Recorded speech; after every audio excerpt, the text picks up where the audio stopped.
ఏడాది కాలంలోనే రైతులకు మేము 1,00,000 కోట్ల రూపాయల సాయం చేశాం. ఎవరు రైతులంటే పొంగులేటి శ్రీనివాసరెడ్డి, బట్టి విక్రమార్క, కోమటిరెడ్డి వెంకటరెడ్డి, ఉత్తమ్ కుమార్ రెడ్డి గీళ్ళ 1,00,000 కోట్ల సాయం వీళ్ళకి చేసుకున్నారా? ఒకరికొరు ముఖ్యమంత్రి అన్నదమ్ములు నలుగురు,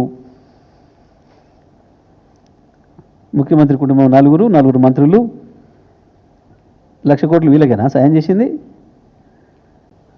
సంబరాలా?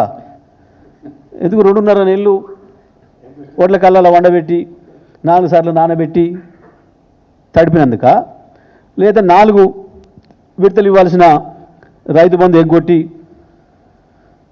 ఎన్నికల నాడు ఒకనాడు వేసినట్టు చేసి మళ్ళీ ఎన్నికల నాడు వేస్తున్నందుకు సంబరాలా?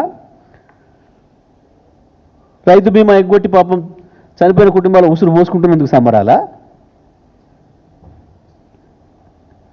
లేదా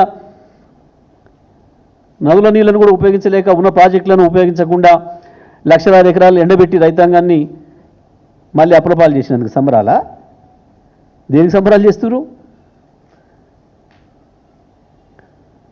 మేము 11 సార్లు వేసినాం రైతు బంధు, ఒకనాడు కూడా మేము సంబరాలు చేసి ఎగురు దురకలే. ప్రభుత్వంగా మన బాధ్యత మాట ఇచ్చినాం, చేసినాం, పోయినాయి రైతులు అట్లా నిమిషాల మీద.